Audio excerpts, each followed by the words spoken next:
naquele caso teria que levantar todo mundo e ir para frente do avião. Aceleração angular. Nós chamamos essa distribuição de massa de momento de inércia. Esse final de semana nós tivemos o Dia dos Pais, mas algumas famílias não puderam comemorar. Acho que a maior parte das pessoas está sabendo do acidente que aconteceu em Vinhedo, uma cidade próxima de Campinas, aqui no estado de São Paulo.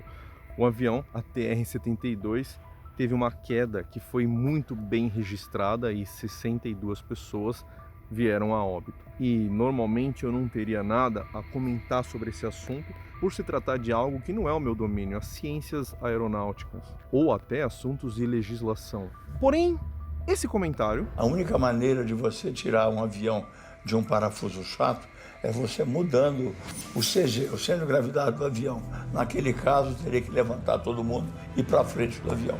Eu achei que seria um ponto interessante explicar para as pessoas o que esse técnico quis dizer quando ele disse exatamente isso: todos os passageiros irem para frente da aeronave. O que está por trás da ideia das pessoas todas irem para frente da aeronave e deslocarem o centro de massa do conjunto está relacionado com algo chamado momento de inércia, tá?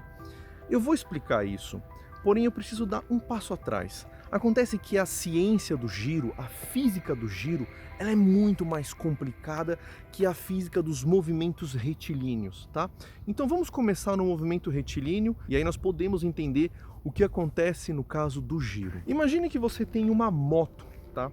E ela vai puxar uma dessas caçambas de entulho que nós vemos por aí na frente das construções e reformas. Se a caçamba estiver vazia, essa moto consegue arrastar essa caçamba. É claro que a moto, mesmo fazendo força, não vai conseguir manter uma aceleração constante nessa caçamba. Ela vai chegar num equilíbrio e vai manter a caçamba em movimento. Isso porque existe um atrito, tá, entre a caçamba e o asfalto. Então existe uma força de atrito que está compensando a força da moto. Mas, mesmo assim, o conjunto consegue andar para frente com uma velocidade contínua. Uma forma de você interromper esse movimento é ir jogando areia nessa caçamba. Porque quando você vai jogando areia na caçamba, a massa do conjunto começa a ficar maior. E claro, pela segunda lei de Newton, força é igual massa vezes aceleração. Então, mantendo a força e aumentando a massa, a aceleração tende a cair. Ou seja, a força que a moto está fazendo não vai vencer a força de atrito. E a partir de um certo momento, essa caçamba vai ficar imóvel. Você conseguiu fazer o movimento parar simplesmente porque você aumentou a massa desse sistema. Nos objetos que giram, isso também acontece, mas pode acontecer algo extra, tá? Você pode aumentar a massa do sistema e ele sim vai ter uma dificuldade em girar, mas você pode redistribuir a massa desse sistema. E se você redistribuir a massa desse sistema de uma maneira adequada, esse sistema vai começar a perder essa aceleração angular. Nós chamamos essa distribuição de massa de momento de inércia. E esse momento de inércia é simplesmente uma relação, uma distribuição da massa do objeto em torno do centro de rotação desse objeto. E quanto mais afastado do centro de rotação, maior o momento de inércia, ou maior essa massa rotacional. E é isso que esse profissional estava dizendo. Se você colocasse todos os passageiros na frente do avião, o que seria impossível naquele momento, mas só pensando fisicamente, você conseguiria reduzir essa aceleração angular e fazer a aeronave parar de girar um pouco. Reforço, isso aqui é apenas teoria, tá?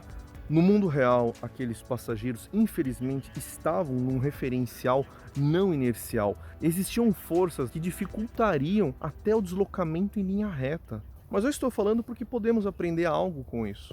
Um aspecto muito bonito das leis de Newton é que se você tiver um sistema composto, tá, você pode descrever, mesmo com toda a complexidade desse sistema, como se ele fosse algo pontual. Você vai encontrar o centro de massa desse sistema e você vai colocar todas as equações da dinâmica no centro de massa. E o centro de massa nada mais é do que uma média tridimensional de toda a massa do objeto. Então você consegue fazer uma média e encontrar um único ponto no objeto tal que as leis físicas funcionariam exatamente da mesma forma se você considerasse toda aquela massa do objeto naquele ponto. Quem trabalha com estatística ou investe no mercado de ações conhece esse tipo de conta. É simplesmente o valor médio ou o retorno médio de uma ação. Agora, se o centro de massa ele é calculado utilizando a média dessas massas no espaço, o momento de inércia ele é calculado utilizando a distribuição dessa massa no espaço. E analogamente, ele é exatamente o que nós chamamos de variância de uma série histórica. Então, por exemplo, quando você vai investir num ativo, você tem o valor médio, que seria o centro de massa, e você também tem a variância, que é essa dispersão dos retornos ao redor de um ponto médio. O momento de inércia é exatamente essa dispersão. Inclusive o cálculo dele leva esses fatores ao quadrado em consideração. É uma grandeza exatamente análoga. Se vocês se interessam por essas relações da física com o mercado financeiro, eu deixei um vídeo muito legal aqui para vocês na descrição desse vídeo. Se você não me segue no Instagram ou no TikTok, procura lá Econofísico. Meu perfil é bem grande, tem 160 mil inscritos. Não esquece o like!